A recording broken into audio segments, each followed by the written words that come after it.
สวัสดีครับอาจารย์ครับผม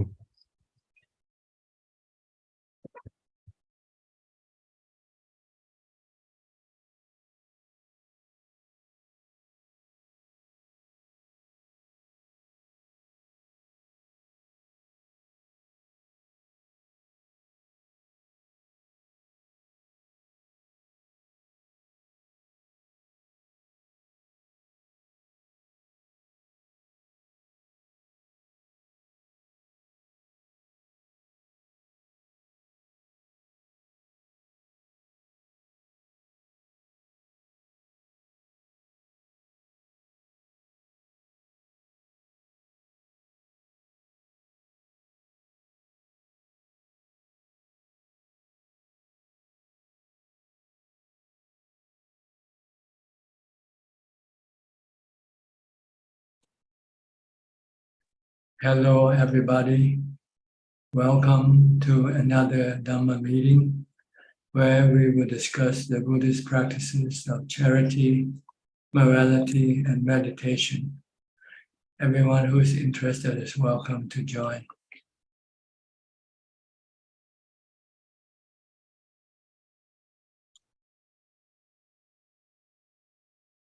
And we shall start with our first participant, which is Kwan Lee Man from Malaysia.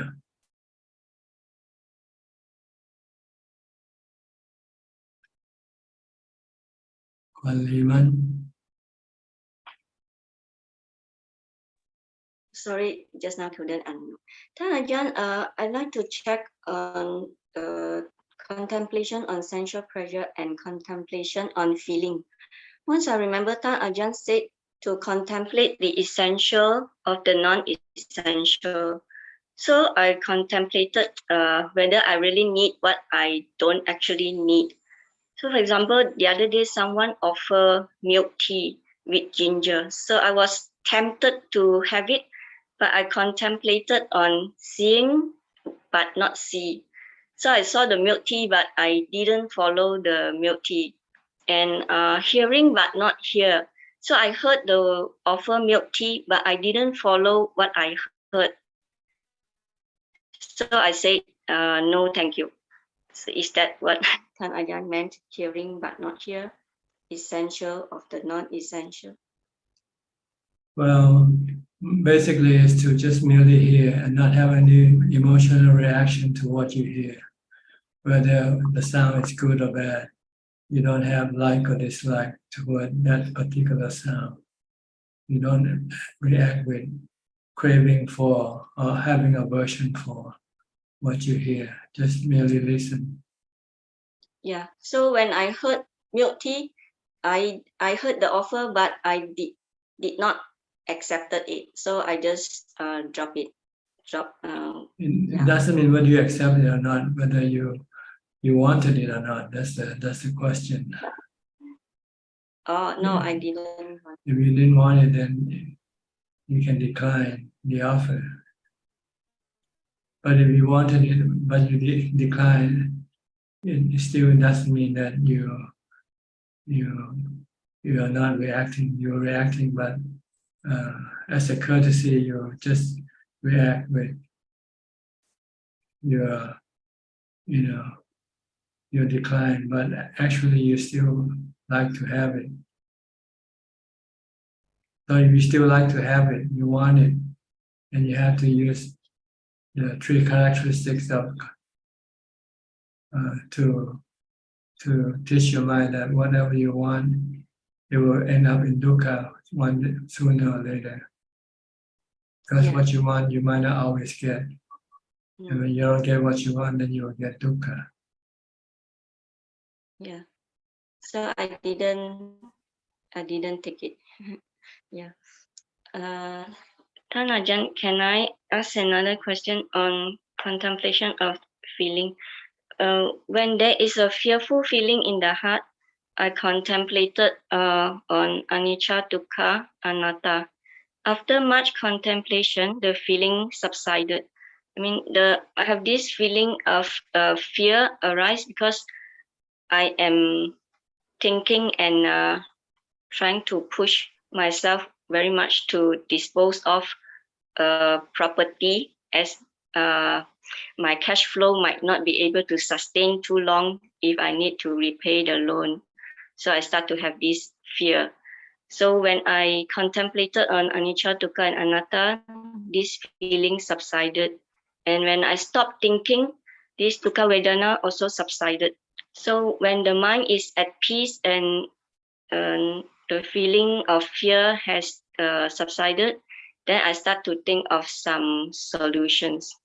Is that the right thing to do? Well, the goal is to maintain calm, peace of mind, and have no suffering, no stress. So that's the goal, is to maintain normality, just like right now. Your mind is normal. Yes. So when the mind is fearful and not able to think, so I have to stop thinking, and until the mind is calm, then I have to think again how to solve the problem. Am I right? Because I cannot stop thinking all the time, but I still need to think of how of some maybe solutions to overcome this. Well, when you think, you have to use the three characteristics as your instrument. See that everything that you have problem with, they are temporary. Sooner or later, they will come to cessation. They'll come to an end. Yes. So the best thing is not to have anything to do with it. Yeah, that's why I want to dispose of. So when I feel fearful, I contemplated that if I'm fearful of a property, then what if something happened to my body or myself? So I might not be able to pass the test if I cannot even pass the test of confronting a property or a house. Yeah. You're still attached to it, does it? Because I want to get rid of it. So when we have craving not to have something, is that's also vibhava tanha. If you have it and you cannot get rid of it, then you just have to live with it until you can get rid of it one day. If you cannot, then so it's either bhava tanha or vibhava tanha, the craving for being or not, craving for not being. Yes. So you have to get rid of this too. Don't crave for something you don't have, and don't crave of trying to get rid of something you have that which you cannot get rid of. Yes. If you cannot get rid of it, then just live with it. That painful feeling when it appears, you cannot get rid of it. So you just have to learn to live with it by using equanimity. Calm your mind, stop the mind from reacting, stop the mind from having this craving of wanting the painful feeling to disappear.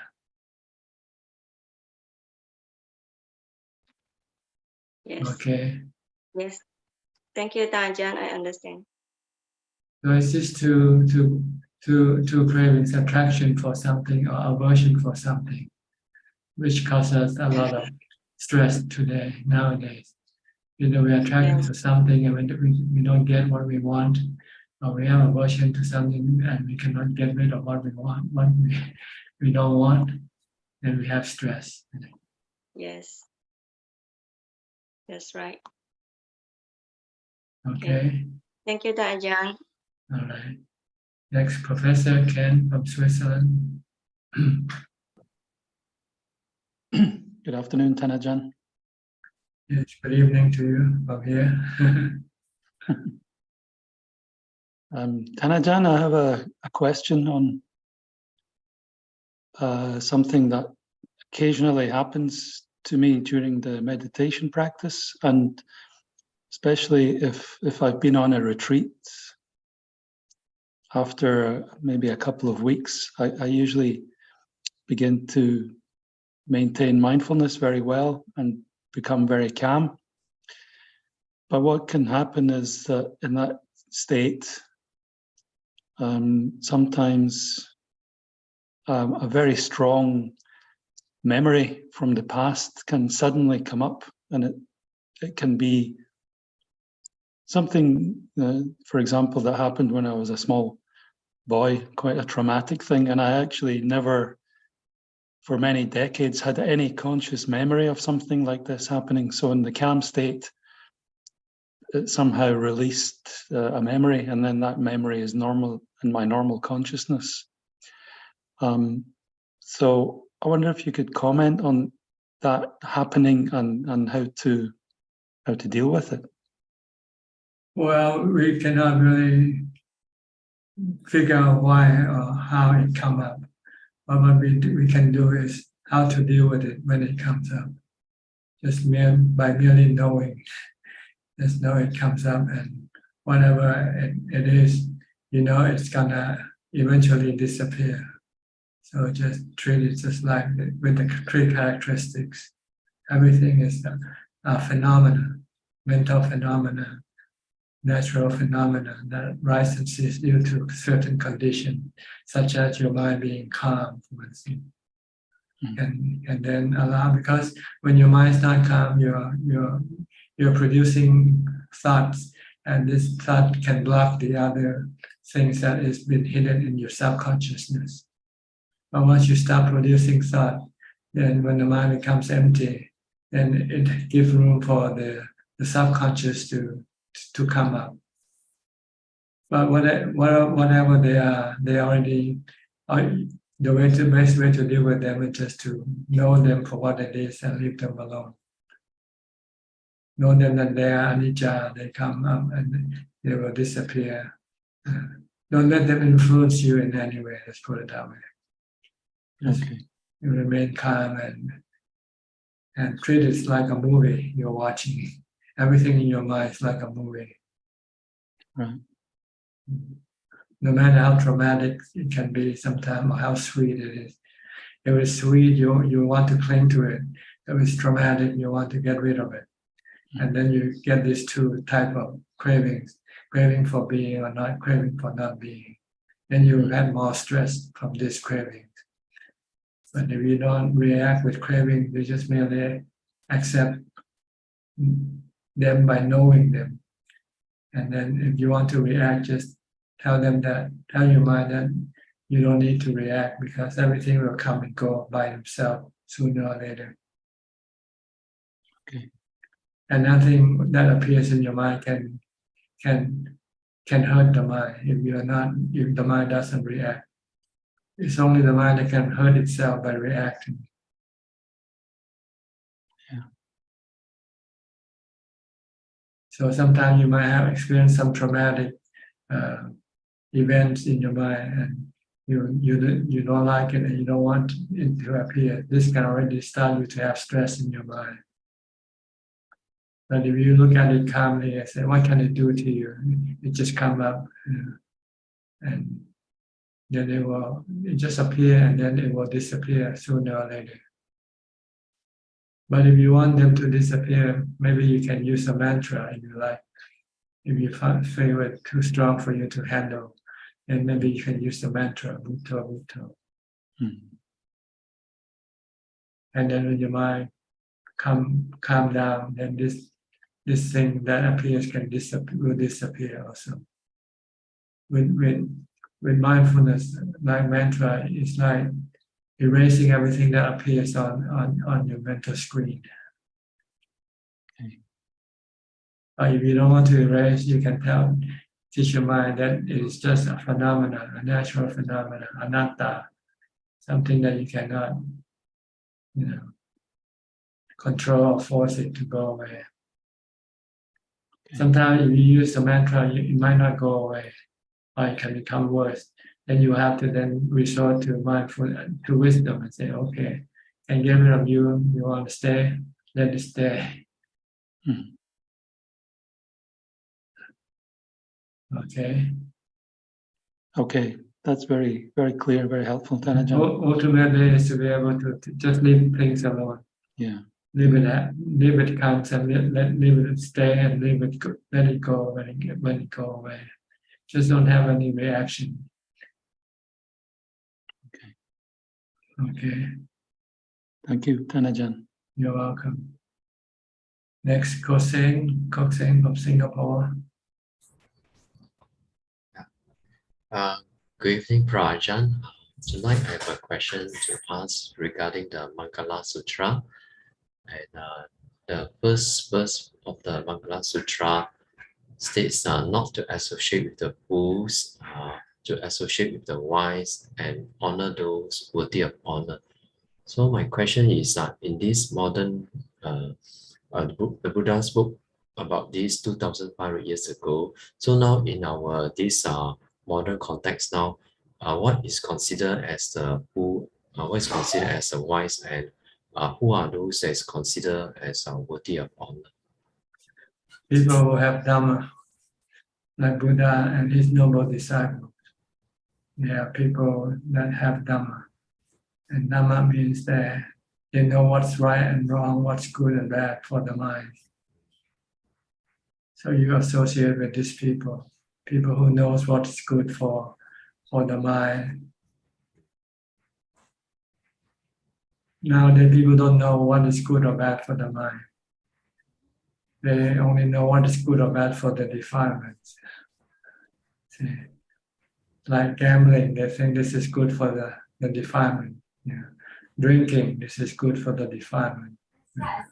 Have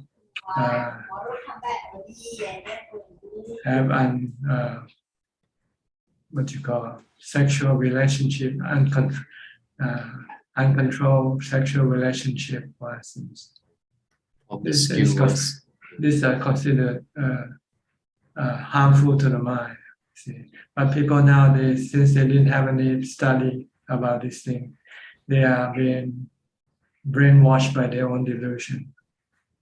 They think what is bad is as good and what is good is bad. They think religion is bad. They think no religion is good. Because when there's no religion, you can do anything that your defilement wants you to do. You can drink, you can take drugs, you can gamble, you can have all sorts of sexual relationship encounters with anybody you want to. So this is bad for the mind because eventually it's going to cause stress or depression. The people who get involved with this activity usually end up killing themselves or overdose from the usage of these drugs and alcohol. It's because they don't know that these things are harmful to them. So if you associate with, can you turn off the background noise? Okay. My children, they are talking outside the room. And so basically, you have to associate people with people who has the Dhamma. Usually, people who knows what's good and bad for the mind. Keeping the precept is good for the mind. Doing charity work is good for the mind, and these sort of things. So you don't want to associate people who likes to drink, who likes to gamble, who likes to go out every night having fun in bars and pubs and things like that. What about smoking of cigarettes? Smoking is not considered a vice, because it doesn't cause you any lack of mindfulness. You can still be in full control of your thoughts and action. But when you're drunk or when you take drugs, then your mindfulness is being weakened, and maybe you might be doing something that you shouldn't be doing and you couldn't stop it. But smoking doesn't cause you any drunkenness. It doesn't make you drunk. But it can harm your body if you smoke too much, that's all. But it's not considered to be a vice, so it wasn't prohibited in Buddhism. You can smoke if you like. But you have to know moderation in everything that you do. Even eating is not harmful, but if you eat too much, it can be harmful. It causes you to have overweight, it causes you to have diabetes, have high blood pressure, and so forth. So anything that is over moderation is not considered good, even though if taken in moderately, will not harm the body or the mind.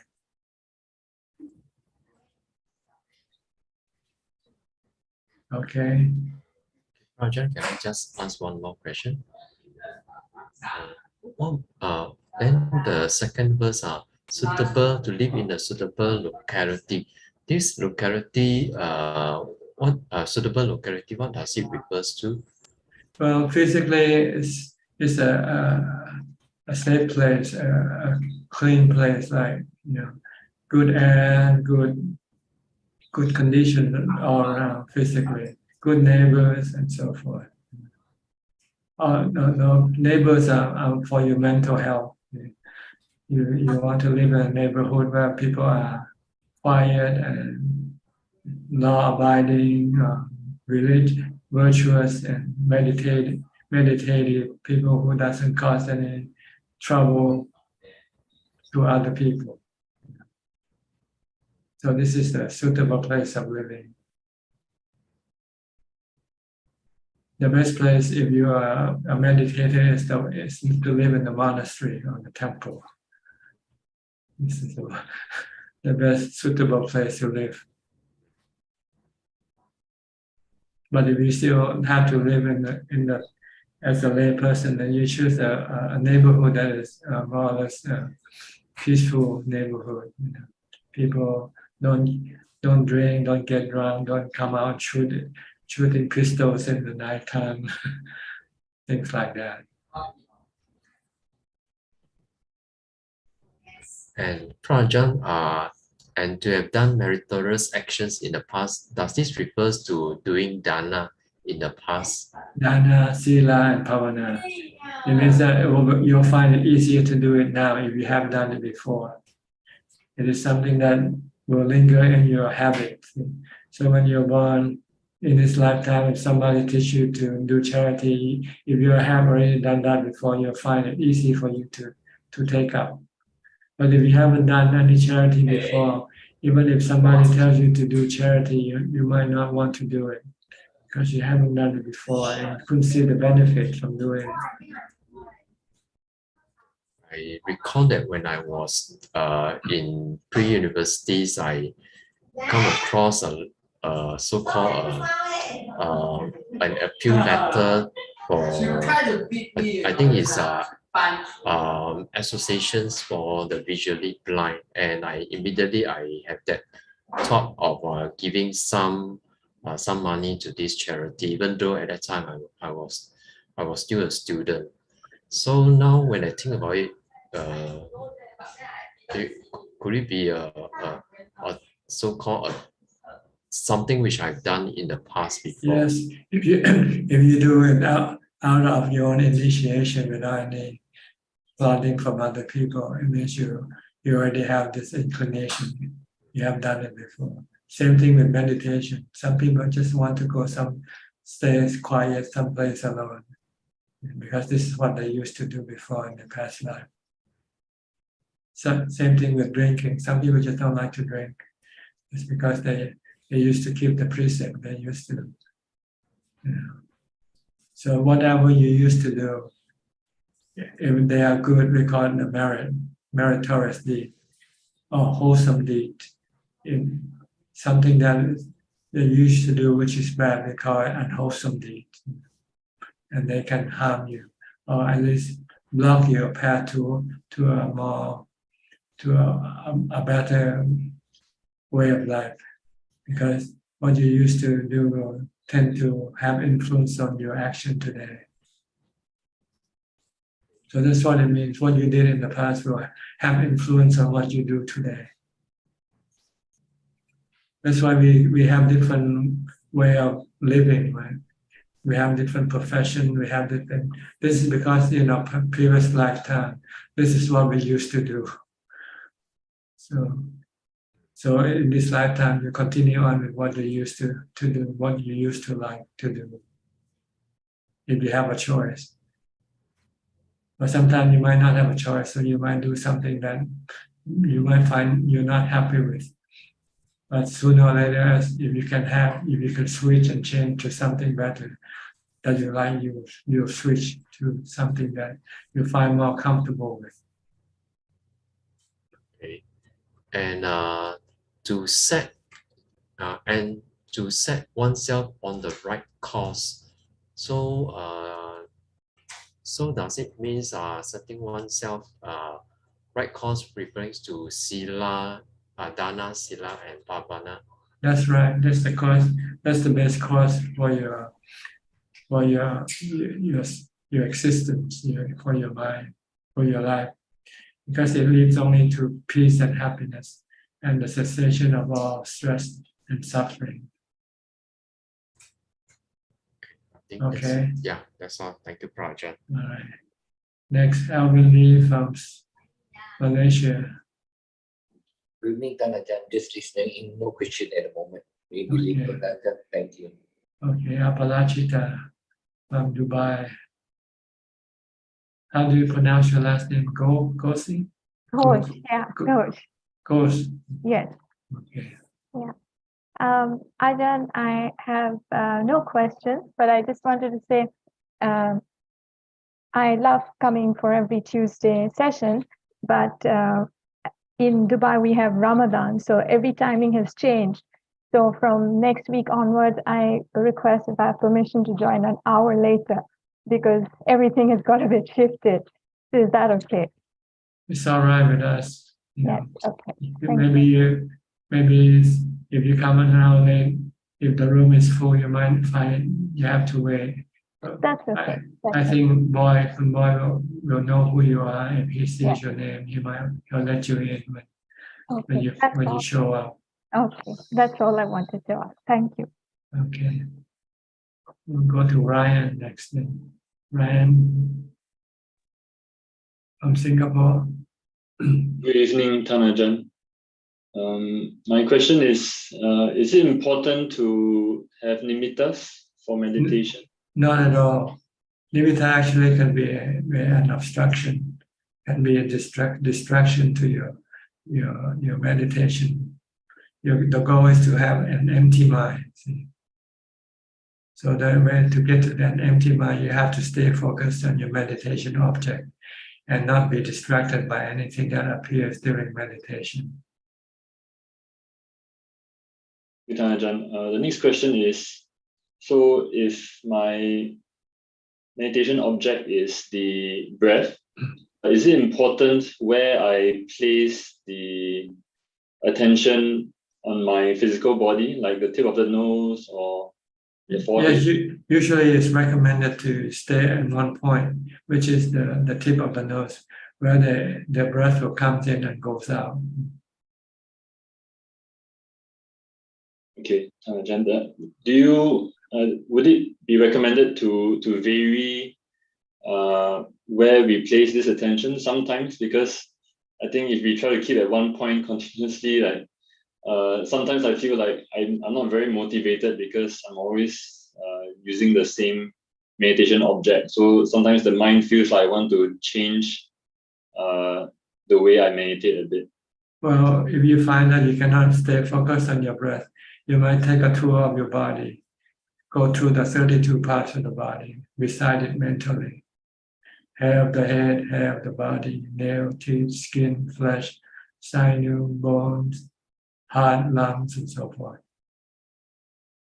You can do this at the start of your meditation when your mind is still a little bit restless and won't stay focused on one point, on one thing. Then you might have to let it roam to the rest of the body or the parts of the body or some parts of the body, maybe not all the 32 parts. or some people might use some chanting or something, because the mind is still quite active and hard to stay focused on one point. Then you have to relieve this energy by letting it do something like chanting, reciting. For me, when I first started, I have to recite the sutta, recite the four foundation of mindfulness sutta. After I finished, then I find that I could then focus on my breath.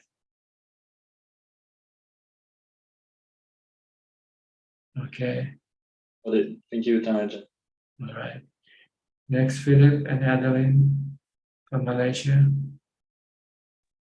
Ajaan, don't have any questions tonight. Just happy to be listening in. Adeline listening in the other room with the younger ones. Okay, fine. Maybe she come in later. Yeah, she's coming later, maybe. Yes. Okay, fine. We'll go to Christine from Penang. Ajaan, how is your back? Better? Oh, it's the same, not better, not worse. It only becomes painful when I walk. But when I sit or lay down, there's no pain.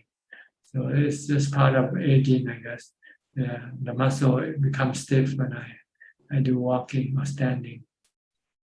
Is it sleep disc cause? No. Is it a sleep disc problem? It happens when I get older. Oh. It wasn't like this when I was younger. So I blame it on aging. Because I had a sleep disc before, so when I have had a very bad pain, so I thought that Ajaan having sleep disc or anything. No. No, there are many causes for having pain in your back. Yeah. So as for me, I analyze it as a result of aging. Because it didn't happen to me before. It has become quite obvious this year. But before that, I have some, but it's not as prominent.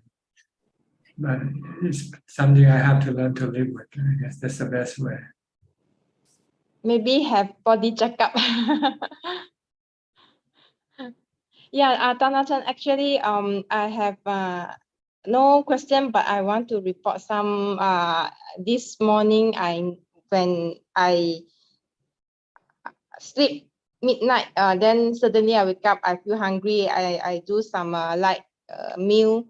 Then after that, I do chankama, and it's a long time I never do. So when I walking for about 45 minutes, then I only realize what is called stay with the one who knows, but the understanding of the stay with the one who knows is very short period. So after that I contemplate that, oh, this is I cannot focus back the mindfulness and the sharp awareness. So I contemplate, I change as this is anatta, it is out of my control, and this is anicca, it can't go well. So is it a good how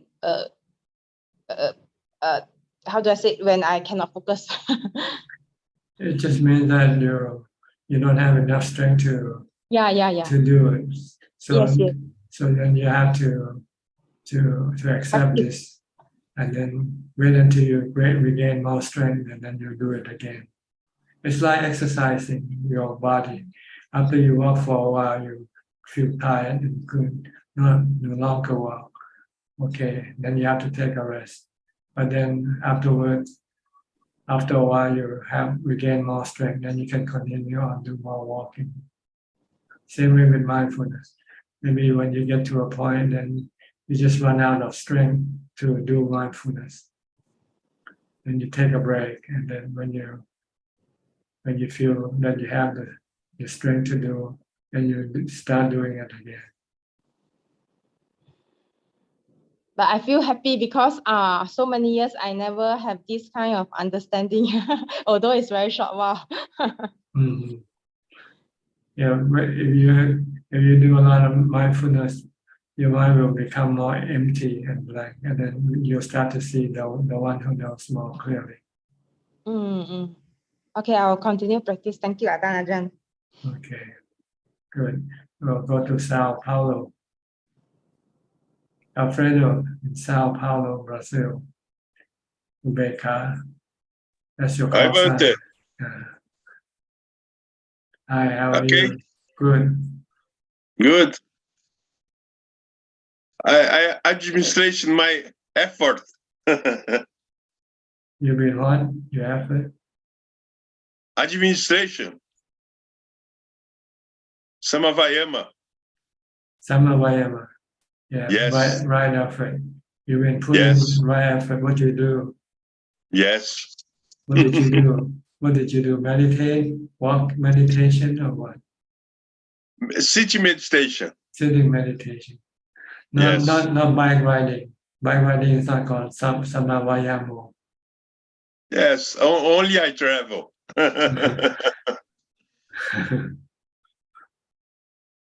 Okay. Okay. You have nothing to offer. And no question.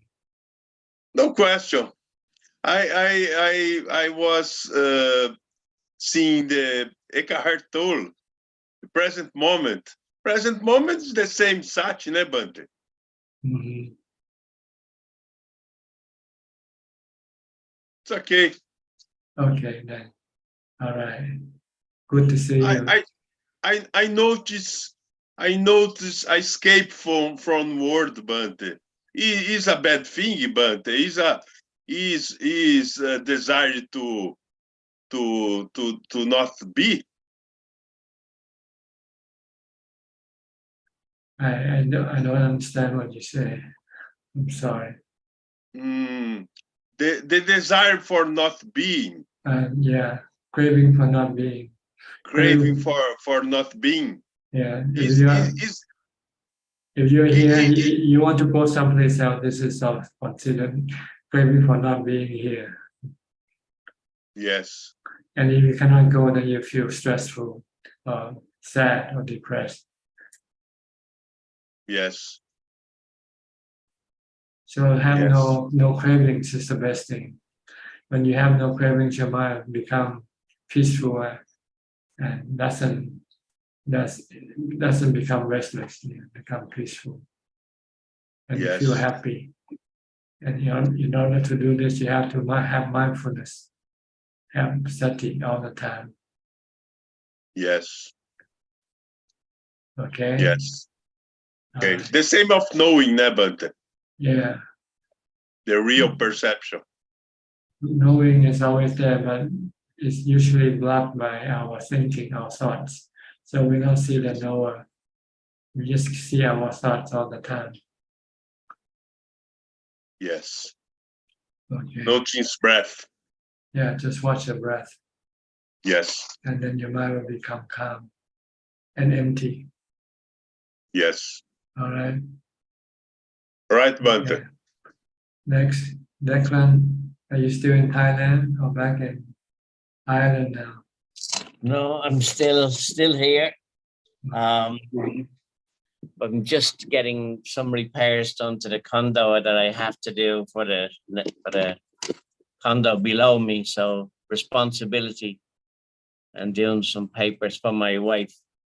So I'm still here, stuck in a way.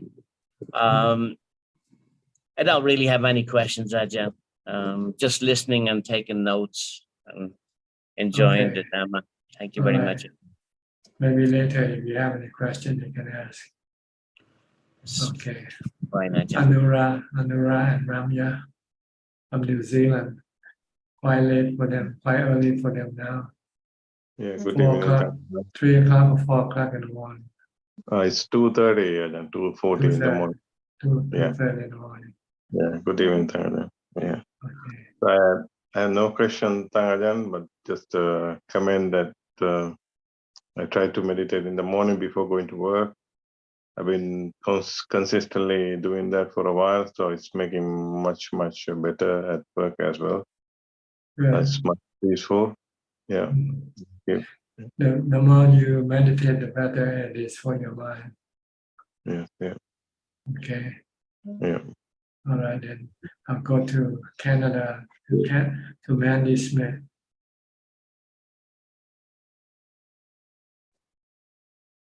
Good morning, Ajaan. Hi. Good to see you.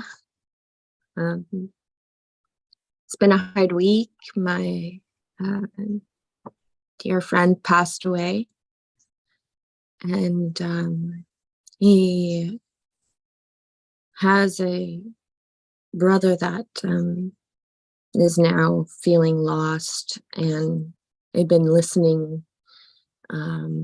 He's been angry. He's grieving. He doesn't have a strong Buddhist background, but is not opposed to it. It's just, it was hard questions like, why should we continue on living? And the world, he was saying the world is ecologically destroyed and, was very low. And I understand that, he's venting. But what type of advice do you have for someone who can't see the reason to live? Well, to tell you the truth, we should be here in the first place, because the world is not the place worth living in.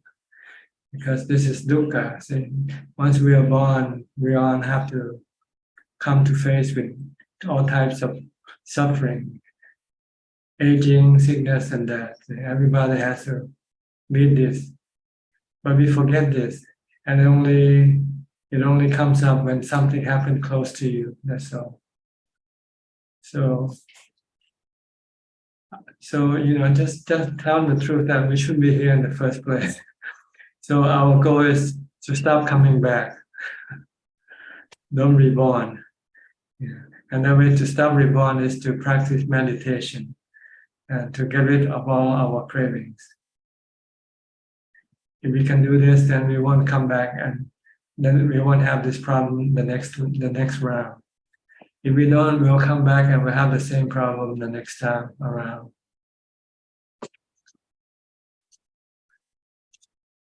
Okay, maybe this is a tough advice, but it's a bitter medicine. If you can, if you can take it, it will cure your ailment, your problem once and for all. So at least give him a reason to live. The reason to live is to stop your cravings, to stop this madness, this round of madness, this round of suffering, endless round of suffering, by practicing charity, morality, and meditation. And then there's a goal for continue on living.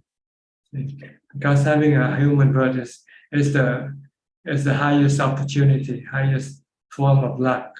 Because as a human, you are entitled to come across the teaching of the Buddha. Once you can access to the teaching of the Buddha and understand what he wants us to do, and if we could do it, then we will solve our problem, which we are facing right now, once and for all. So tell him that this is the place where we all should be here, because everyone who comes here will be subjected to the same experiences that he is experiencing now, not just him himself, everybody, you, yourself, me, and anybody on this earth. They have to meet death of someone or themselves sooner or later. So this is not the place to be here. We are driven by our delusion to come to this place. So we have to overcome this delusion by applying the teaching of the Buddha, using the wisdom of the Buddha to teach us that we should be here. And what brings us here is our cravings, our desire, especially our desire for sensual pleasure. And if we have sensual pleasure, desire, then we need to have a body to satisfy our desire. So that's why we keep taking birth, taking a body when we don't have one. And once we have a body, then we have to face this problem of aging, sickness, and death of yourself and of the people close to you. So the reason to continue on living is to stop this thing that keeps you coming back and face this problem. And the way to stop it is to practice mindfulness, practice keeping the precepts, and practice mindfulness and wisdom. Then he might become enlightened in this lifetime and don't have to come back anymore. Tell him if he doesn't do this, he'll keep coming back and face the same old problem. And this is not the first time that he had faced this problem before.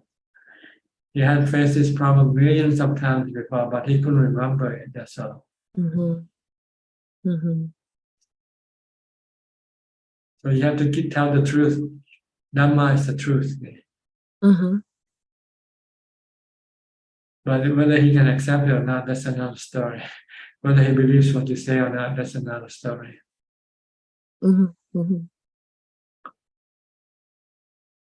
Okay. Yep. Okay. Thank you. All right. You're welcome.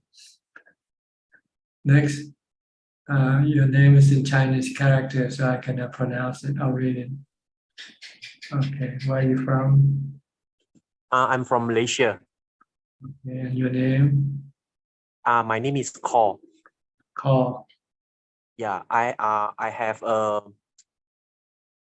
doubt. Okay. Because of my brother travel abroad, so recently I started to take care of my father who had a stroke.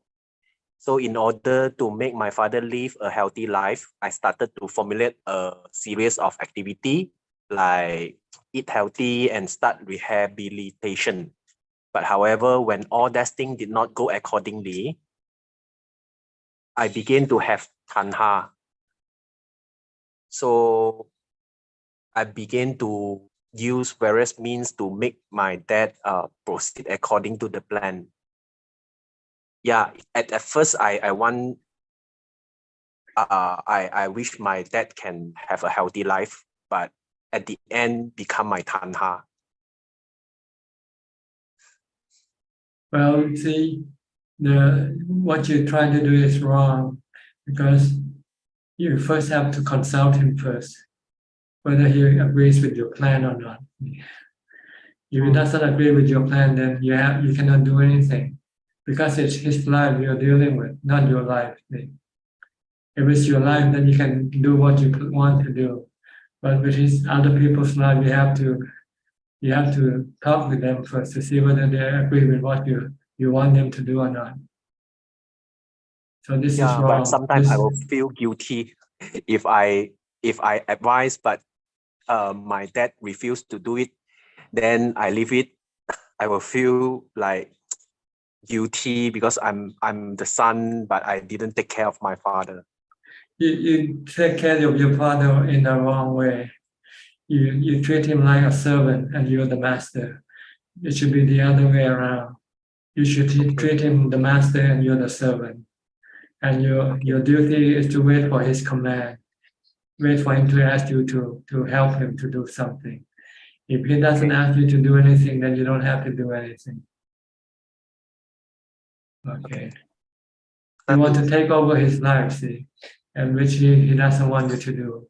Everybody doesn't want to be taken over by someone else, no matter how good intention that is. But it's wrong, because people don't want to be told what to do. Okay, understand, Bante. Okay. So wait for him or tell him, Father, you need anything? You want me to do something? Please let me know. I'm here ready for you 24 hours a day. That's all you can do. Okay. All right. And both of you will be happy. He will be happy and you will be happy, because you're not at odds with each other here. Okay. Okay. All Thank you, right. Bante. Sadhu. Next, Ricardo from Uruguay. Hi. Hello, Bante. Nice to see you all. Thank you for your advices. No questions today. I just would like to share something. I think it's good. And mainly it's because of your teachings. And that is that on May 2nd, I will take votes as an Anagarika. I will become an Anagarika. And we are bringing a Buddhist monk. He was born in Mexico and now he lives in Malaysia. And he will come to Uruguay and make 7 members of our Sangha to become Anagarikas. So I feel very confident and very happy to take votes. It won't be too long, like 3 months, something like that. But I want to express my deep gratitude to you for leading me and our companions to take this path. So You should thank the Buddha. You should thank the Buddha. I'm just a messenger. Good messenger. Yeah. Because without the Buddha, I wouldn't be doing this thing myself. That's true. That's true. We should never forget the Buddha. You know. He should be our supreme inspirator. Yes, it is. It is. You know, we should be forever grateful of him for teaching the Dhamma to us, to everybody. Should he decide not to teach, then we won't be here today talking about this thing that we are doing right now. Right. So don't ever forget about the Buddha. All right. I see some people trying to use the Buddha's teaching and not even mention one word about him, which I find it sad, you know, because the Buddha might represent religion, and nowadays people are afraid of religion. True. So they don't want to say anything that has to do with religion. So they want to treat it like it's like a psychological practice, you know, mental, scientific, which is true. You know, the Buddha's teaching is scientific more than ritualistic. But it's just the way the followers have twisted around nowadays and turn Buddhism into a ritualistic practice, not a scientific practice. That's all. It's true. Plus, you know, sometimes it's turning, I think, this spirituality as materialistic, and they sell all this knowledge and they never said this is mindfulness comes from Buddha or That's right. something like that. And they teach the same as the Buddha, not saying it belongs to the Buddha.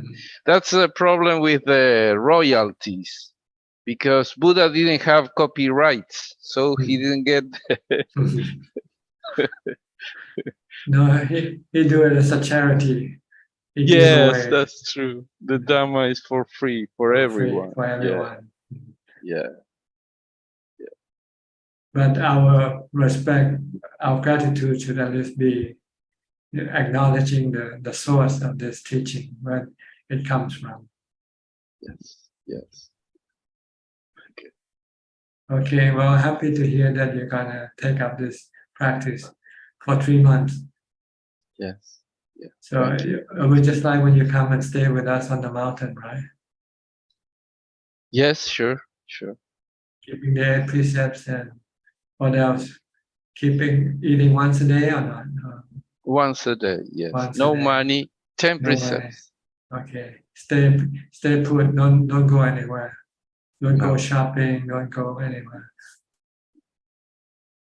We will go to a hill far away in the countryside and stay there.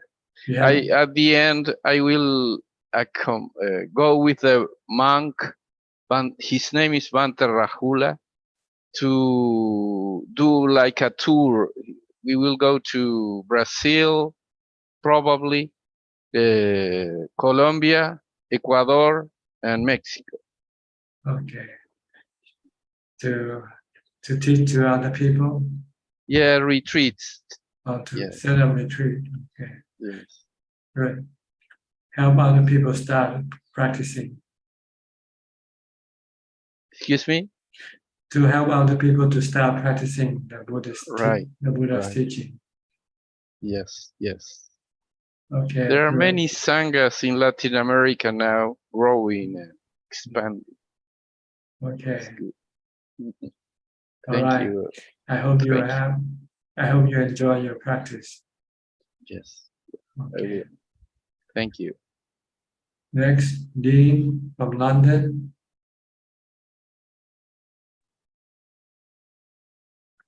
Good evening, Ajaan. Thank you for the fun in the Dhamma. I have one question which I contemplate for 5 days, but I think I should consult you. For a question about Kamavadi, teaching about Buddha's teaching about action and the practice of virtue. Is in this lifetime I made many bad actions, and for these bad actions, especially the severe ones, what is the way to attend to this? For example, should I go find the people and places to make right the wrong I did in any way possible? No, it's already gone. You cannot make it right. What you can do is to prevent yourself repeating the same mistake again. That's all. So use it as a lesson, a reminder that this is not something you want to do again.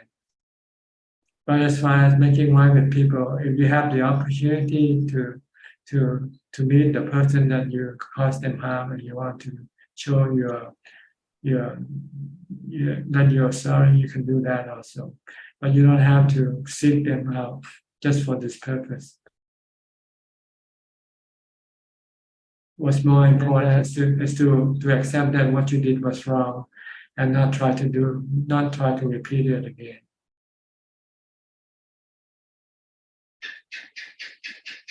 I use it to reflect to try to find deeper understanding. Ajaan, another thing, just one last thing. I want to ask you to maybe talk a bit more about this. When I contemplate about the benefit I've received from many sources throughout my life, the people who shared their life, their Dhamma, and the events that happened, many things are not coincident. So in the meditation, I feel gratitude arising. And I want to, it's very natural that the attention go backwards into showing gratitude to all these people, yourself, and many other people at different stages of their practice. And I could only think of, like, including Buddha and all the Arahants and all the monks. So the gratitude go to every being that shared their Dhamma with me. That's how I'm proceeding, because many people are not yet perfect like myself, but I would still like to acknowledge that they have shared with me their Dhamma.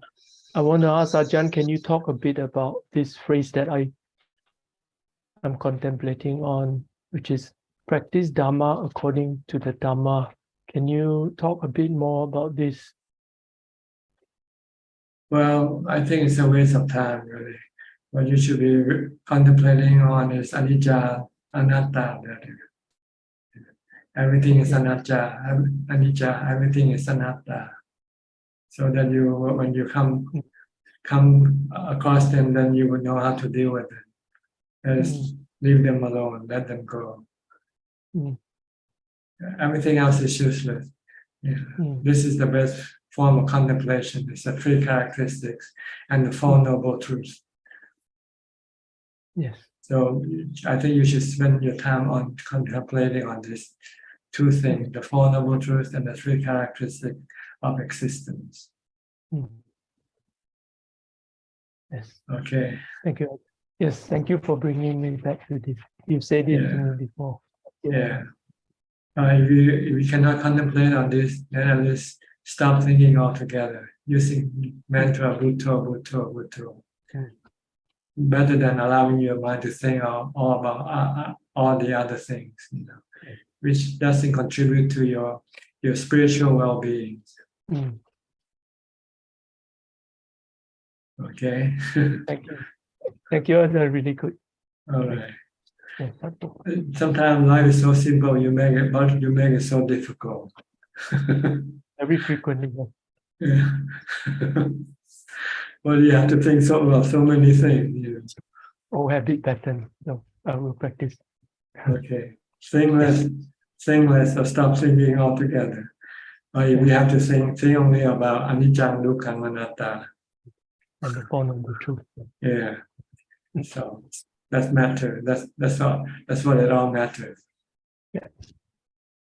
Okay. Okay. Thank you, Ajaan. You're welcome. Next, Evie from Indonesia. Today I have many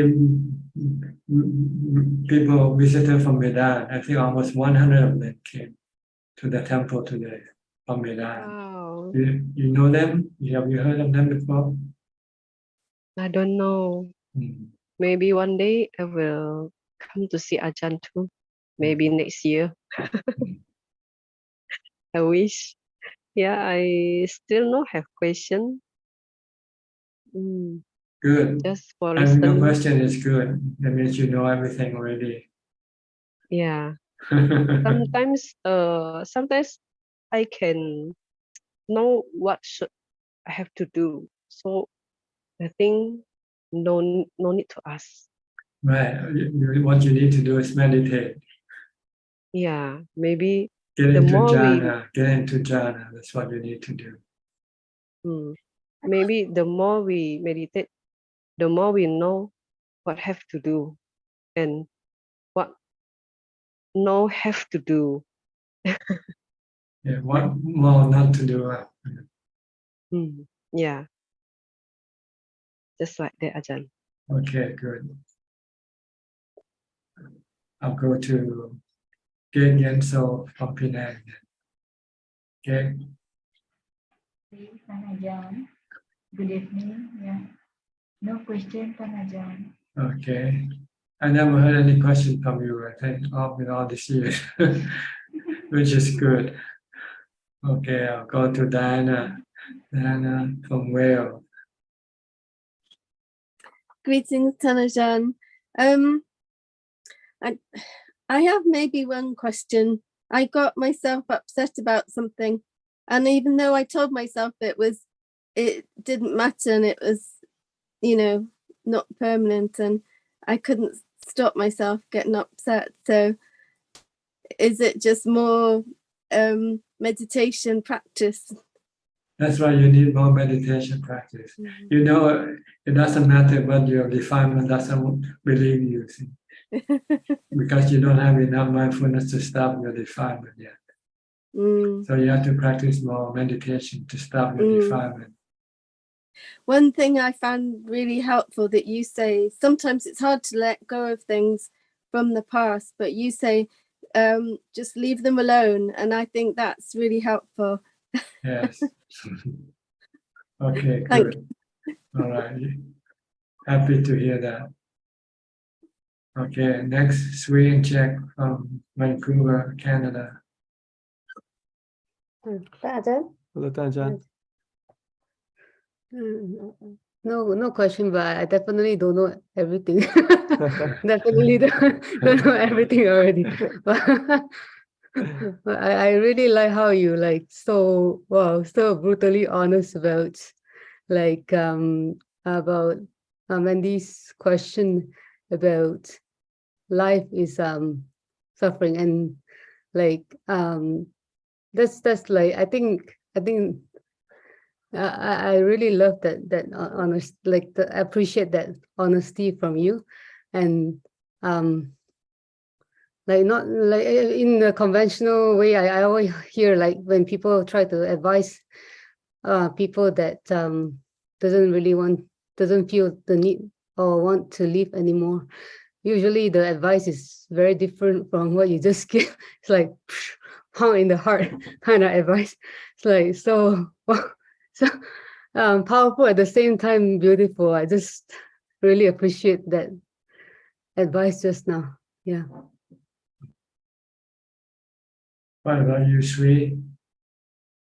No questions, Ajaan. Thank you. Thank you for your teaching. All right, I'll go to Koi Samak. Koi Samak. Hi, Ajaan. Thank you.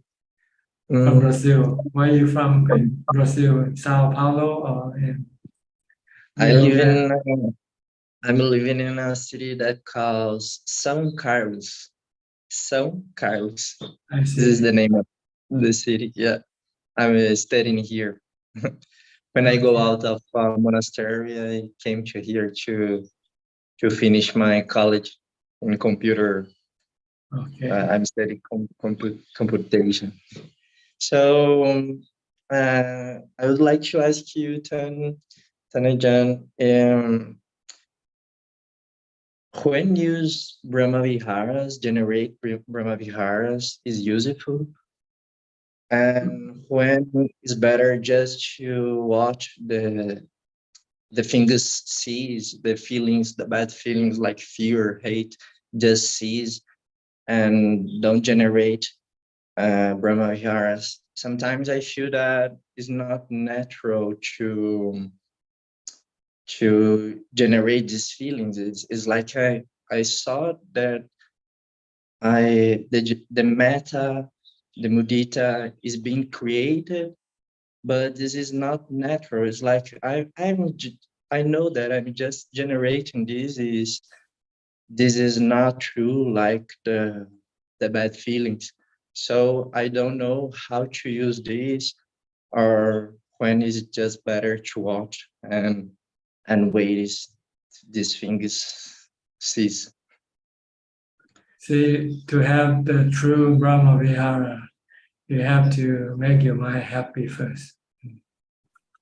When you are happy, then you can then give loving kindness, giving compassion, giving sympathetic joy to other people. So what you need to do is to meditate to get into jhana, to get to ubeka first. Once you have ubeka, you're happy, then you can then share your happiness, help other people, do things for other people with love. But if you're not happy, you will not be able to do anything for other people. So make yourself happy first. And the best way to be happy is to meditate until you get into jhana. The Buddha said that's the best form of happiness. Happiness from the peace of mind that arises from entering into the fourth jhana. Once you have that happiness, then you will feel like you want to share with other people. So when you see people suffer, you want to help them. If you see people not happy, you want to make them happy by giving them something or doing something for them. So this is what you need to do first to get real Brahma Vihara. You first have to have ubeka first, real ubeka for meditation. Not something you generate by your thoughts. This is not real.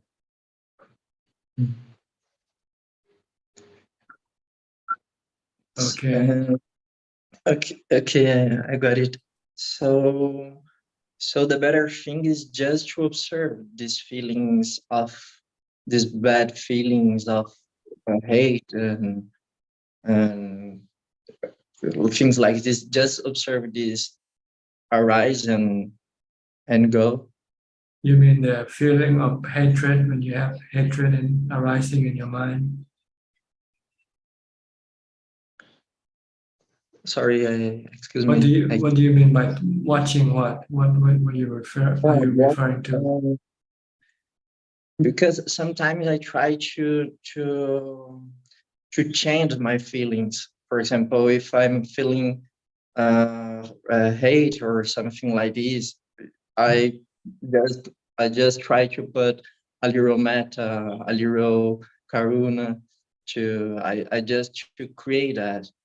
And No, you have to use the mantra to erase these bad feelings, bad thoughts from your mind.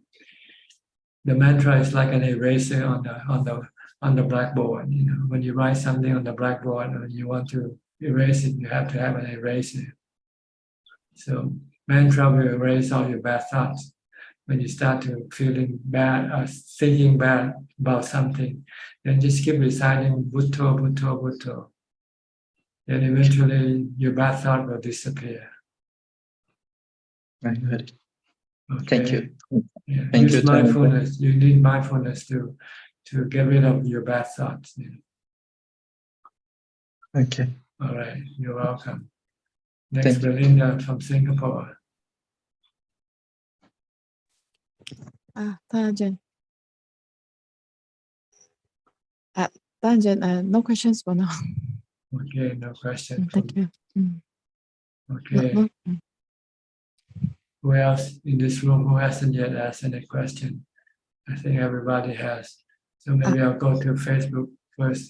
Do we have any question for Facebook on how? We have one question from Facebook, Dhamma from the asking, and from Leon, the question: can a person accumulate merit from doing meditation?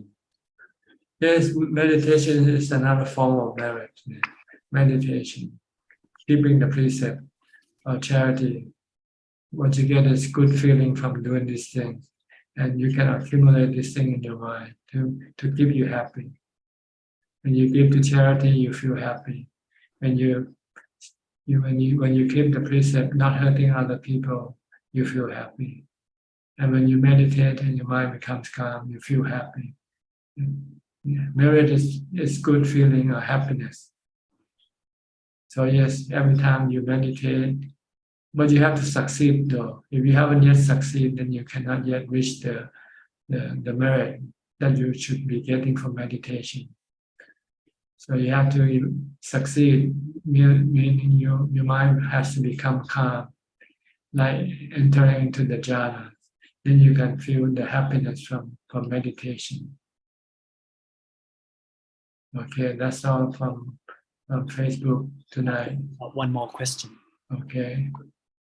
From Ting, dearท่านอาจารย์, is it beneficial to do chanting and then jump straight to study the Dharma when there is not enough time for meditation practice? Please advise. Well, eventually you're going to have to meditate to get anywhere. Just studying the teaching alone is not sufficient to get you to enlightenment.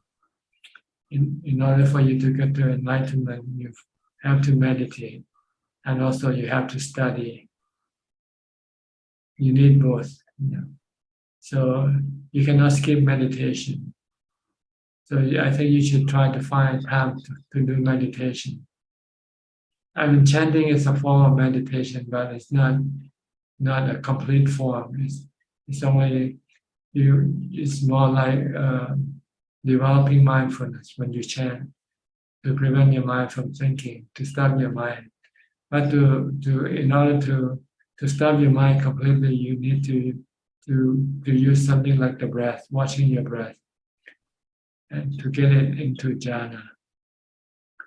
So if you chant, after you finish chanting, maybe you should try to meditate, watch your breath, or recite Bhutto, Bhutto. And you can find other time to study the teaching. You can study anytime you want. But when you chant and meditate, you want to meditate to calm your mind. And actually, you don't have to study too much yet. All you need to know is how to meditate. That's all you need to know. How to develop mindfulness once. and how to meditate, how to get into jhana. That's all you need to know.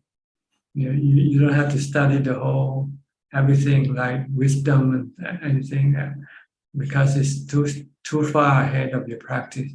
You are just at the beginning, so you should just concentrate on studying where you are, what do you need to do now. That's all.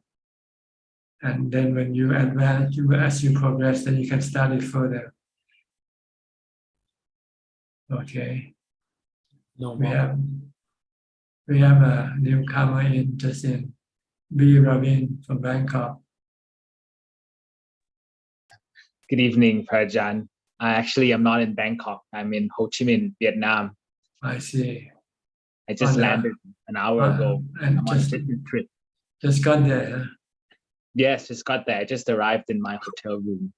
So I saw that still got some time. So I thought I'd come in and say hi to you. What time is it now? Same time as in Thailand? Same time, yes. Same time zone. 9:15. 9:15, yes. Okay. So you're on a business trip? Yes. Okay. For 3 days, I'll be here until Saturday. So Wednesday, Thursday, Friday, I'll be working with Shell Vietnam team. And then on Saturday, I'll do some sightseeing before I fly back to Bangkok in the evening. Okay. You have anything to ask? Actually, not for the time being, but maybe I will try to find some time to do some meditation and be mindful wherever I go, because I was warned that there are some petty theft around. So I will use mindfulness of my surroundings wherever I go. Okay. Are you traveling alone or you with a group? Alone. Alone. I came in alone. Okay. This is your first time to be alone, travel alone? No, it's my first time in Vietnam, but I have traveled alone on business trips before. But, I see. Okay. All right. I hope you have a safe trip and beneficial trips. Accomplish what you came for. Thank you, Prajan, and I will see you again next Tuesday in the Zoom once I'm back. Okay, good. Thank you, Prajan. Next, Gary from Singapore.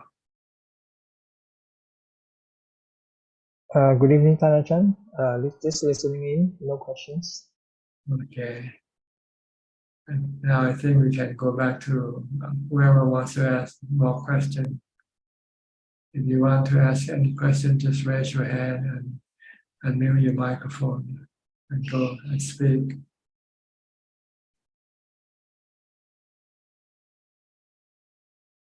Anybody?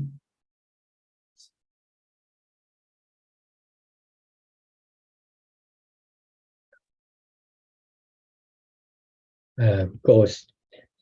Okay, Aparajita. Yes, actually, yeah, I have one question. I have been following your instructions and trying to meditate and just focusing on the breath. I find moments of quietness, and then, of course, after a while, my mind starts to go off. So then I stop. Should I just take up shorter periods and focus on getting it clear? Or should I just say, no, I have said, I'm going to sit for 40 minutes or 1 hour and keep trying to generate that kind of quietness? Just keep focusing on your breath. Okay. Unless you feel that you can no longer focus, and if you still want to continue in sitting, you might use a mantra instead. Okay. Okay. Because sometimes maybe your mindfulness has become weakened and you cannot watch your breath. Then you can use the mantra to help you generate more mindfulness. But you have to be persistent. You have to force yourself to do it, because by that time you just don't want to do any more meditation. But if you want to advance and be able to sit longer, this is the time when you have to keep pushing yourself. Like keep reciting the mantra, Bhutto, Bhutto, Bhutto, even though you don't feel like doing it. If you can do it, eventually the resistance will disappear, and you'll find them. Then your mind become calm and peaceful, and you can continue sitting.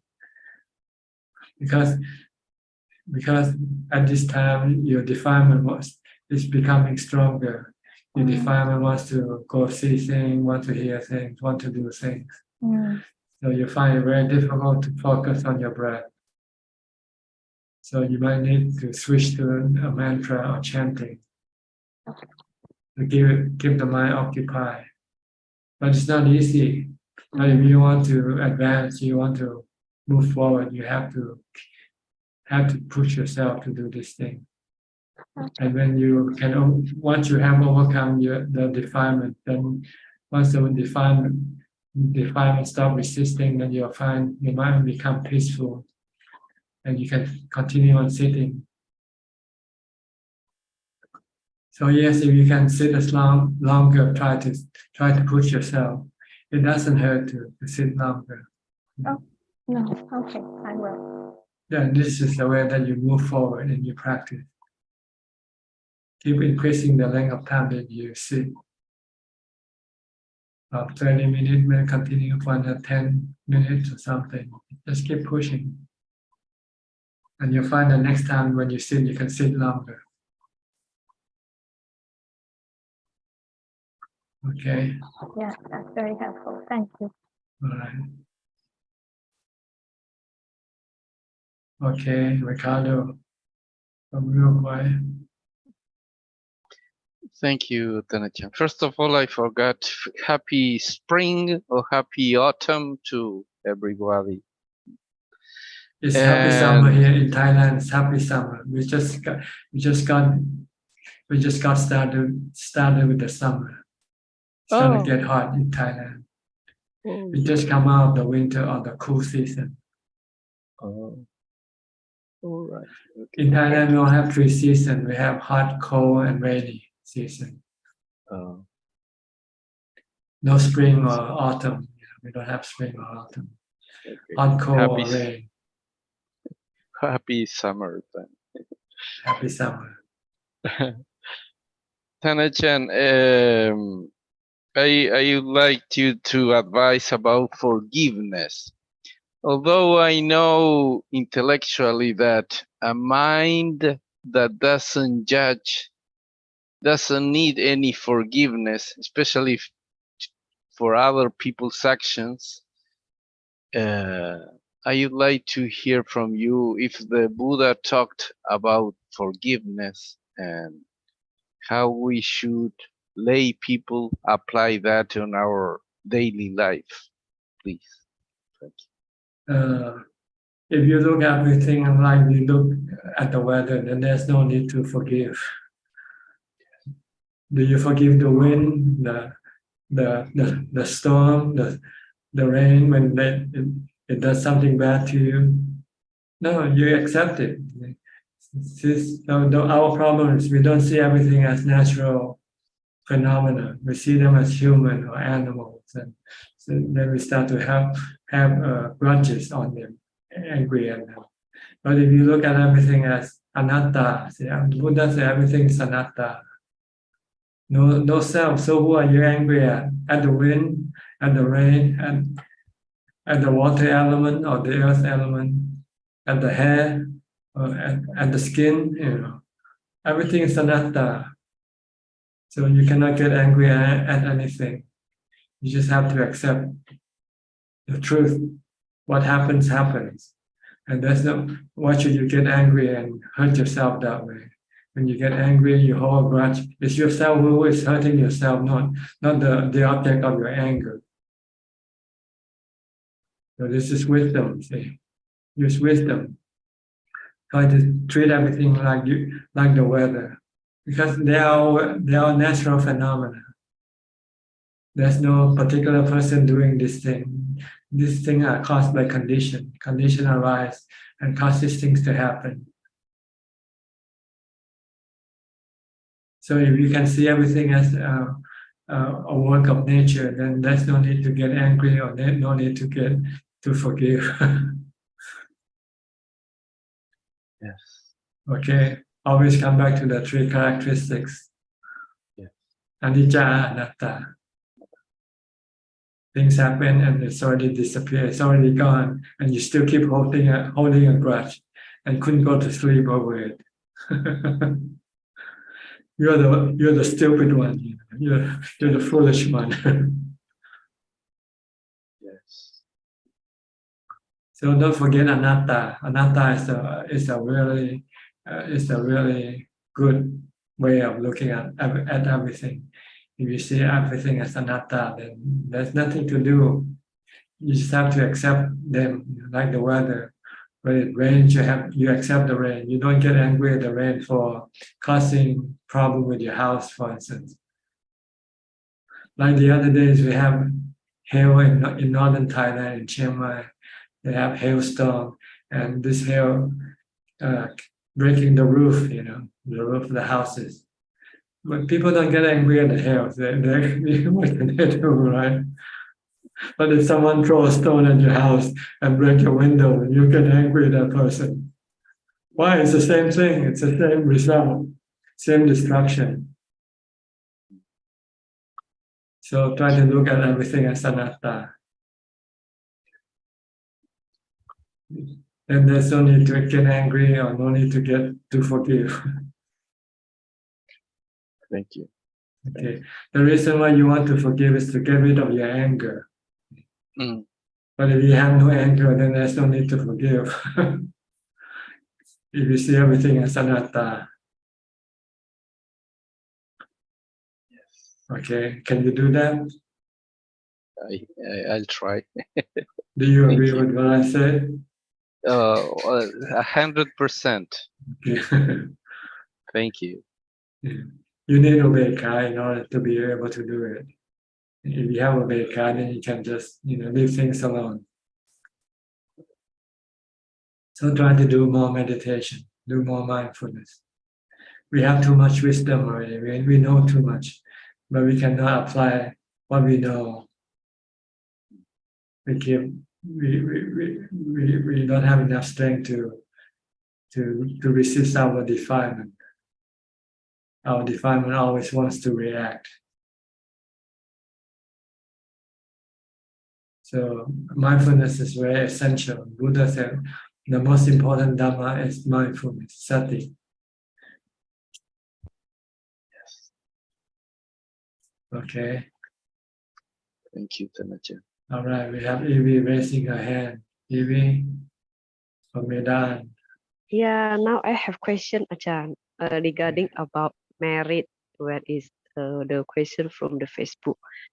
I have question that happiness from traveling, watching movie, eating does not produce merit. Ajahn said that happiness from meditation, charity, or doing other good deeds produce merit. They are equally happy, right? Especially Because the happiness you get from eating, drinking is fake happiness, not real happiness. It can turn into sadness very, very quickly. and but people also doing the happiness of going on trip with friend, eating with friend. This is also an action that make the group happy. But Does temporarily, it generate briefly, and it can become sadness when they cannot do it again. But with the practice of charity, you don't get sadness even when you cannot do it. okay. And especially the happiness of meditation is only enjoyed by the meditator, not felt by other people. Why can this action produce merit? Because you treat other people better than when you're happy. You don't get angry at other people. You can be nice to other people when you're happy.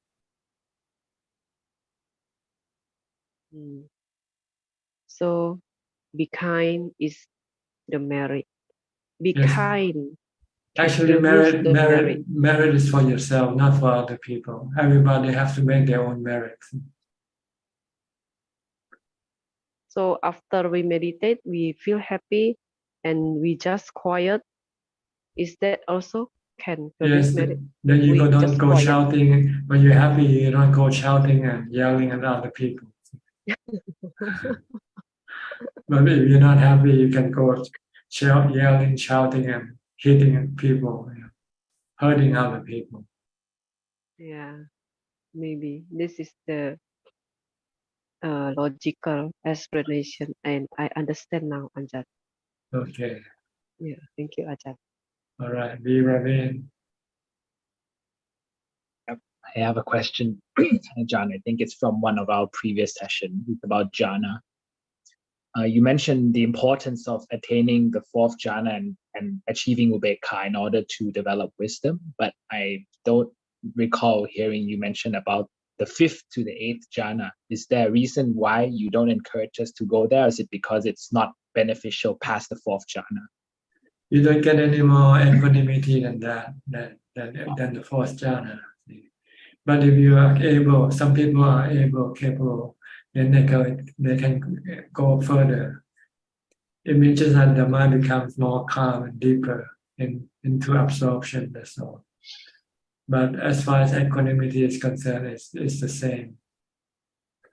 That's why the Buddha never mentioned, he only mentioned the fourth jhana in the sutta, I think, when he talked about developing samadhi. He didn't say you have to go into the fifth, sixth, seventh, or eighth jhana. Because it's not essential. You have the same equanimity. Once you pass the fourth jhana, you don't have any more equanimity.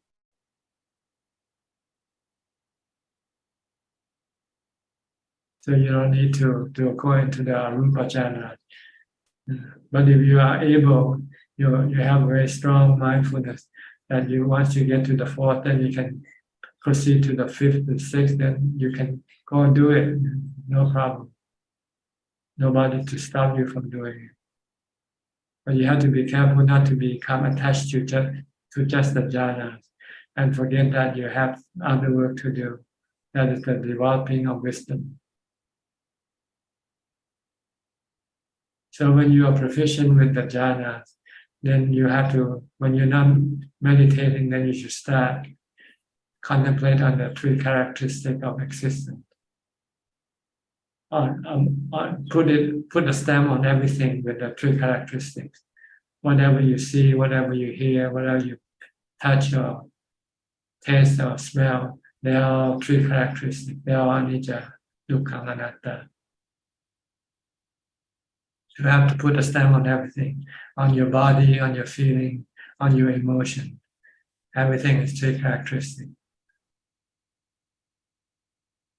So that you can then let go and leave them alone. When you leave them alone, then you don't have anything to do. Yes. It's clear, Ajahn. Thank you for your explanation. Okay, you're welcome. Who else would like to ask more questions?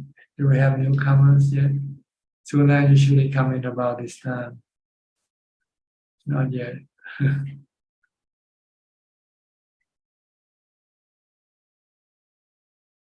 Okay. Don't be shy. We have quite a lot of time tonight. Yeah. So if you like contributing, or if you don't have any question, but you like to make any comment, you're welcome also to do so.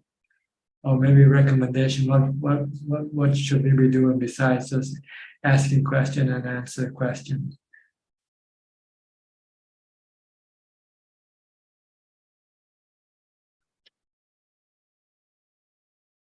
Okay, Belinda. Belinda, okay. Ajahn, sometimes when I talk to Ajahn, I feel a lot of sensation in the body, especially the heart area, very uptight. Sometimes the voice cannot be articulated. I'm wondering, what's the cause? Is this a karma, or is this a part of what is it that causing this? The question should be how you deal with it rather than Yes. finding the cause. It doesn't matter what causes it. what mattered to you or to us is how to deal with it. Yes. And the way to deal with it is to treat it as a anatta, sabbe dhamma anatta, natural phenomena. Just leave it alone. Yeah. Okay. And then when that, sometimes I can't even articulate, like I like grasping for breath. And when that happened, should I stop talking and then come back to anapanasati and just be in the present and get connected? Or do I, so when that and when that start, When you have one, you start to grasp for something. when I grasp for air, should I like stop talking? Like this moment, I don't have it. But it will come back on and off like if, that. if you cannot talk, then you don't talk. What can you do? Yeah. But if I can talk, but I don't speak very smoothly, like I tend to having, what's the word to use, like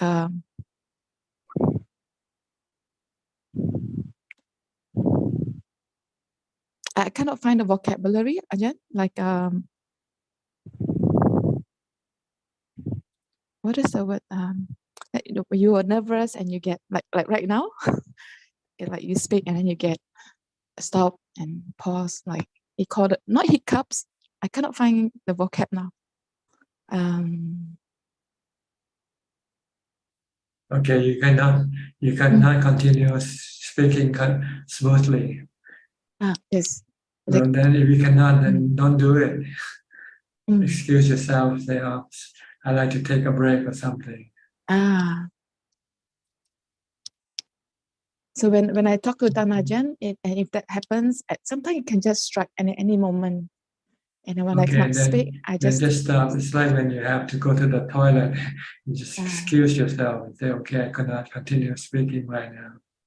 Okay.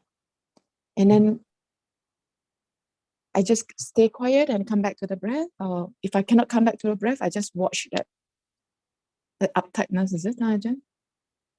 Normally, just being mindful. Just keep watching and try not to react to what is happening. And let things develop and disappear by themselves if you can. Leave it alone. Unless you know how to get rid of it, stop it, then you do it. If you don't know what to do with it, then you just leave it alone. And just observe, just watch, just merely know.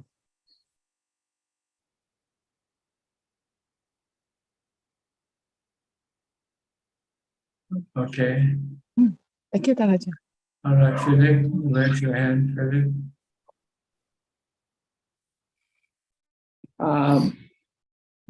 Ajaan, I got a question maybe to understand better. During last Sunday, there was a question with regards to an anagami, which I think one of the question was at the final stages of a anagami, the anagami needs to also relinquish the jhanas of material and immaterial jhanas. Is that what it is? See, when we practice to let go of our sensual pleasure desire, we have to rely on a replacement, and our replacement are the jhanas. But once we have let go of our sensual pleasures, cravings, we can become attached to the jhanas. And if we become too attached to the jhana, then we will not be able to move ahead. We will not have liberation because we're still depending on something that is anicca. The jhana are anicca. And when you cannot enter into jhana, when you want to, you can still have dukkha. So in order to prevent to have dukkha from the jhanas, you must not rely on the jhanas to keep you happy. You have to let go of the jhana. So like when your mind is not calm, normally we'll use the jhana to go into jhana to calm the mind. But if you use the jhana, then you have to rely on the jhana. And the jhana can only calm your mind temporarily. Sooner or later, you have to come out of jhana. And then you will have dukkha when you cannot enter into jhana. And you have to find out that the reason for your dukkha is because of your attachment to the jhana. Like your attachment to cigarettes, to alcohol. You use cigarette or alcohol to stop your nervousness. Some people smoke because they are nervous. When they feel nervous, they smoke. And once they smoke, their nervousness might disappear. But then they become addicted or rely on smoking.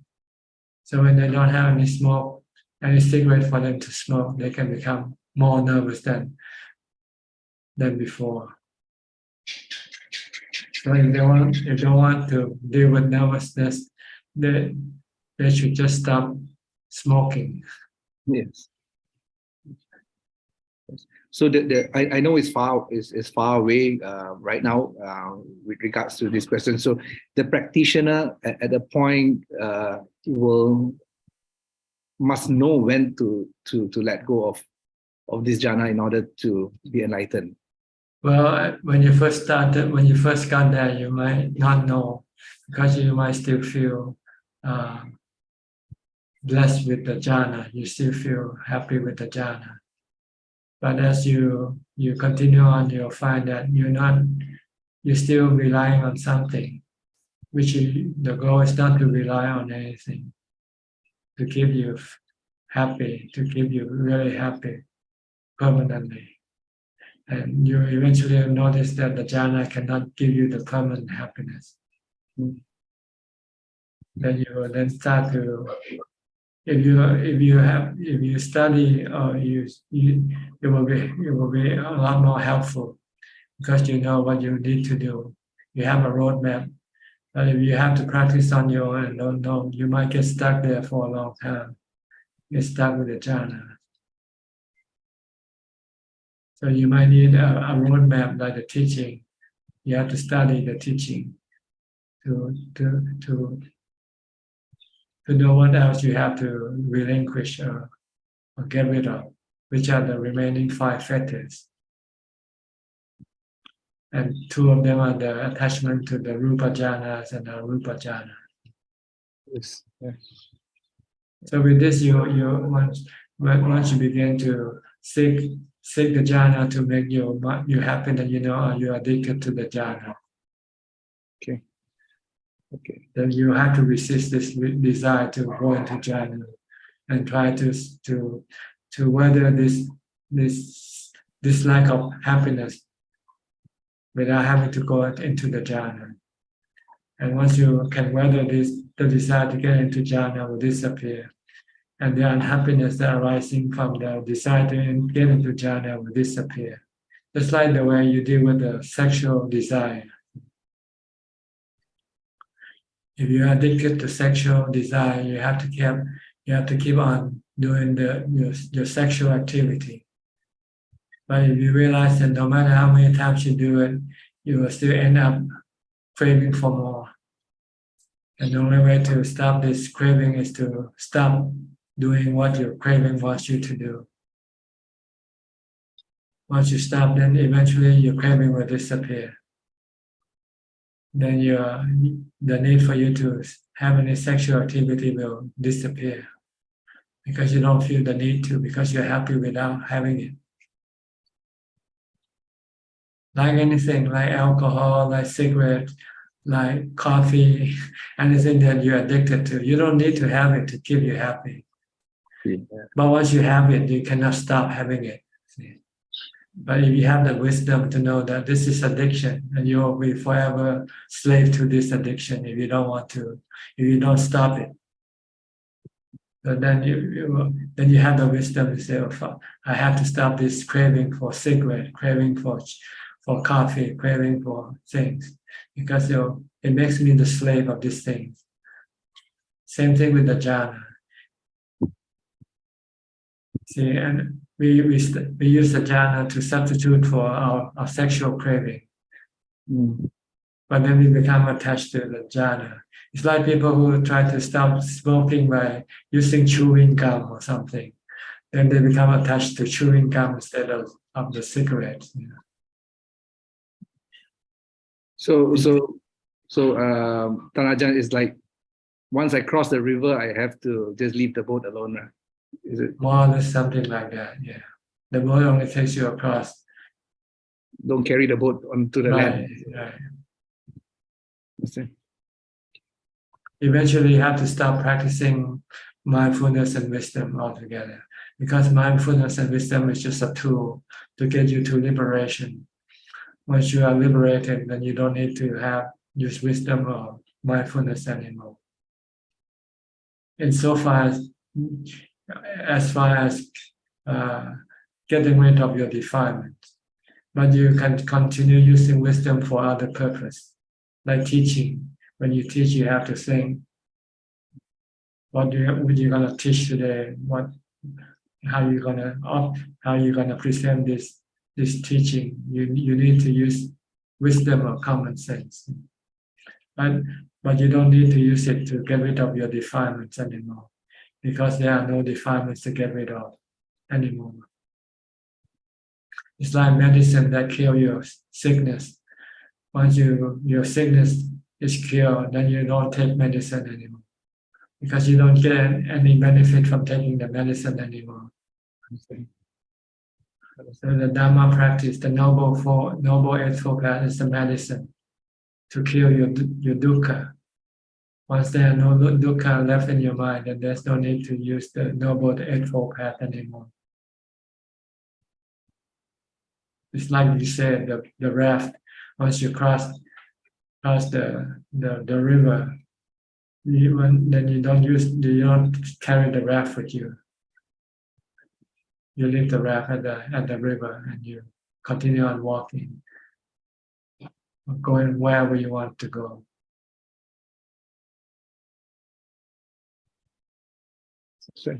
Understand, Tanajan. Okay. Thank you, Tanajan. Okay, we have Alexa coming in.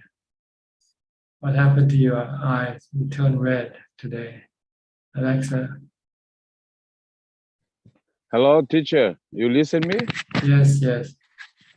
Well, not red. It's orange, but maybe because the sun is shining on my face, then become red.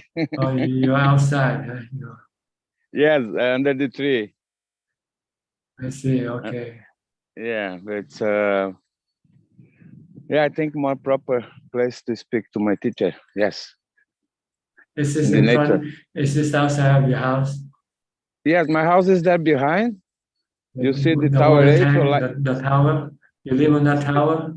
Yeah, they offered me once long time ago to make some artist project, but I said I'm artist. I create. I'm not businessman. So I would be for art project. Now they made theater and a bar, 2 floors, and but it's almost dead. Nobody uses it. So you're staying up there. You're staying up there on the second floor. No. I live in the building. You see, you live next to it. Next to it. I see. Yeah, I live in this white. The gray building. The gray building. Yeah, the building. I live there in the first floor on my right here. I see. Okay. And this is the inner garden. It's a very nice. Yeah. So I feel very, very. How say? It's like a monastery here. I told you. Yeah, it looks quiet. It looks quiet. Yeah, teacher, devils are everywhere, but I make peace with them because I listen to you. I don't move. Then things come into place. And yes, the thing is inside, and whatever is me, yeah, as a human being. So I'm related to everybody. So peace must come from inside myself, I guess. So But I'm not thinking too much. It's difficult to think, and living more by insight. Do what do I have to do in the moment. I have this dog now. Yes. And he's my partner. So I first think about him, not much more about myself. And because him, I have a rhythm 6 times a day walk, and he is very nice kind of dog. He don't take much attention, and he learn very fast. So he goes by himself here inside. He do his necessities, and I when I cook for me, I cook for him, and then I stop this thinking to move from here, because otherwise I know that when I get to retirement, then I start to think again to go to the monastery back and or family in Brazil. It's all how say the mind projecting future movements when it get boring. But boring is the thing, right? We have to get boring. It's dukkha. Boring is dukkha. Yeah, we have to stay in boring. We have to learn to meditate is the best. If you don't have any craving, there will be no boring. Yes. You're boring because you crave for something else. So you become boring with what you have because you want something different. Well, when our activity is only meditation, teacher, and to get into the jhanas, to master in jhanas, that's my what I have to accomplish by you. You told me a long time ago, now master it. But then I decided to go to the monasteries, and then this was aside a little bit. I learned a lot of things, but this one I didn't master yet. You told me also to fasting 7 days. I did 17 days, not all and on the line, but so I learned a lot about this also. But yes, the only idea I have now is to master in this the jhanas. It's upeka higher and higher and higher until I have been there, so I know how to do that. Yes. Once you have ubeka, you won't be boring. You won't have any boring. You can be anywhere and happy. Yeah, it come and goes, and I noticed the boring is when I want to have after food a piece of chocolate, or this kind of things, and then but it's not big deal. And well, I'm very happy because the dog, every time this make my heart happy. You think that is kind of also how to say addiction? Yes. Because someday you have to lose the dog and you'll become sad again. I am not so sad about losing people. I lost my youngest brother, and I was not suffering. I lost many people. This thing I have already in mind was more like to have a rhythm, And but this thing that I feel happy in the morning or whatever time I look at him. So and I think it's kind of escape, yes, because but also in another hand, bring me down to earth to my work, because otherwise I'm completely alone. My friends are all gone, Well, And, you're supposed to learn to live alone. That's the goal. I'm escaping this one for now, teacher. But I will try to master jhanas first. Okay. Yeah. Okay. If you allowed me, I'm very as honest as I can be. It's up to you. It's your life. You will not have to pay the price yourself, not me. Whatever you do. Yeah, I know that I have a lot to go, teacher. The only thing I know, I have a lot to go, but I feel like I have this condition. But also this dog helped me with the problems I have around. Those people, they all fly away because they're afraid of him. He's very big. He's very young, 5 months, but he's very big. They ask, which race is that? I say, American Akita. And then they really fly away. So it's my friend now. Your bodyguard. Yeah, yes, my bodyguard here. So a lots of problems. I know I got some problems. Like you told me, that's not a real. I was supposed to live completely alone. I have one plan. Is the boat again? You know, to have this flat and the boat to go without telephone, without food, with the dog, because then I tell you the truth in my heart.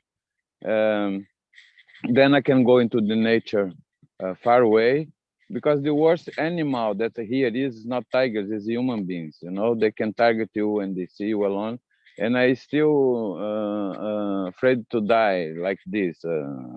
I'm afraid I still be afraid. I'm afraid. I'm shaking still. I'm not ready to go to the forest and say what will be. I'm not in this level yet. Okay. Do more mindfulness, practice more mindfulness and jhana, and one day you'll be ready. It's a time. Is not more. What I see, teacher. The last thing I want to say. I realized that it's not more about time, because I forgot my history. All what happened to me. I don't think much more about this. It's more to intensity. It's more timing. It's more like how you say insight to be there all the time. And then maybe it don't take too long. Okay. That's my idea. All right. I Thank hope you. I hope you get what you want. I hope you see that. I hope I will reach it, and you are there to see it. I hope, teacher. Okay, From we'll my heart. see. From my heart. Good luck to you. Good luck to you. Thank you, sir. Thank you. Okay, last person is Ruth Lee. Ruth Lee from Indonesia. You have anything to say? Good evening, Ajaan. I don't have anything to say. Thank you, Ajaan. Okay. If nobody else have any more questions, I think I'll call this meeting to an end. Anybody? Okay, nobody. Okay. Oh, Pao, you have another question from Facebook? Pao upon. Unmute. Ask to unmute. Okay. Okay, we have one question from Facebook from Christine. Should there not be any music playing while meditating?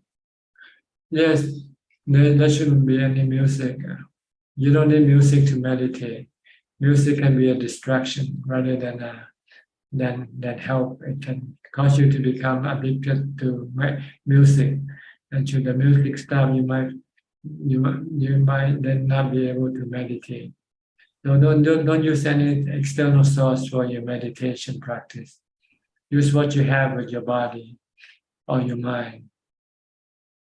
Okay. Melinda, okay, one last question from you.